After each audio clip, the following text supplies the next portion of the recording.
Hi friends, welcome back to Reshu Lifestyle Vlogs. இன்னைக்கு வந்து நம்ம no oil no boil mint chutney recipe பார்க்க போகிறோம். Now let's get into the video.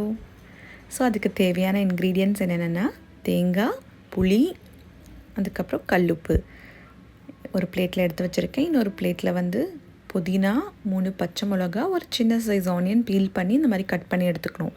இப்போ வந்து ஒரு மிக்சர் ஜார் எடுத்துகிட்டு இந்த தேங்காய், புளி, கல்லுப்பு இது மூணையுமே சேர்த்திக்கலாம். சேர்த்திட்டு நம்ம வந்து அரைச்சிக்கணும். இது ஃபஸ்ட்டு குறைன்னு அரைச்சிட்டு அதுக்கப்புறமா கொஞ்சம் தண்ணி சேர்த்தி அரைச்சிக்கணும். அதுக்கப்புறம் 1 by 1 நம்ம ஆட் பண்ணலாம். இந்த சட்னி வந்து அவ்வளோ டேஸ்ட்டாக இருக்கும், புளிப்பாக அவ்வளோ நல்லாயிருக்கும். நம்ம லேட்டாக எந்திரிக்கும் போது பிரேக்ஃபாஸ்ட் என்ன பண்ணுறதுன்னு யோசிச்சுட்ருப்போம். அந்த டைமில் வந்து குயிக்காக இது அவ்வளோ சீக்கிரமாக பண்ணி முடிச்சிடலாம். இந்த ரெசிபி ஆஃபீஸ் கோயிங்கெல்லாம் ரொம்ப ஈஸியாக இருக்கும். இந்த ரெசிபி வந்து நம்ம ஆயிலும் சேர்க்க போகிறதில்ல, இதில் குக் பண்ண போகிறதும் இல்லை. ரொம்ப குயிக்காக ஈஸியாக ரெடி பண்ணிடலாம். இப்போ பார்த்திங்கன்னா அதை அரைச்சி எடுத்தாச்சு. இப்போ நெக்ஸ்ட்டு வந்து நம்ம பச்சை மிளகாவும் புதினாவும் சேர்த்து அரைச்சிக்கலாம். இப்போ ஆனியன் வந்து சேர்க்கக்கூடாது, லாஸ்ட்டாக தான் ஆனியன் சேர்க்கணும். இது ரெண்டுமே அரைச்சி முடிச்சுட்டு நம்ம ஆனியன் சேர்த்துட்டு குறைன்னு அரைச்சிக்கணும்.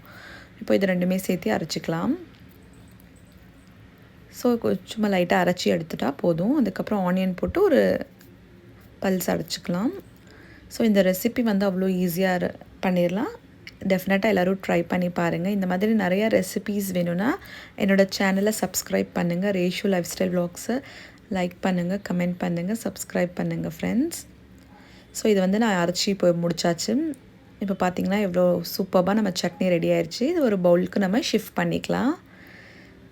ஸோ இது அவ்வளோ நல்லாயிருக்கும். பிரேக்ஃபாஸ்ட்டுக்கு நம்ம சேர்த்து சாப்பிட்லாம். இது வந்து நம்ம வெரைட்டி ரைஸ்க்கு இது செஞ்சு சாப்பிட்டோம்னா ரொம்ப நல்லாயிருக்கும். சைட் டிஷ்ஷாக தோசைக்கு நல்லாயிருக்கும், இட்லிக்கு நல்லாயிருக்கும். ரொம்ப குயிக்காக பண்ணக்கூடிய ரெசிபி. ஒரு 2 மினிட்ஸில் பண்ணிடலாம். டெஃபினட்டாக ட்ரை பண்ணி பாருங்கள் கைஸ். எப்படி இருந்ததுன்னு கமெண்ட் பண்ணுங்கள். தேங்க்ஸ் ஃபார் வாட்சிங். For more videos subscribe to my channel.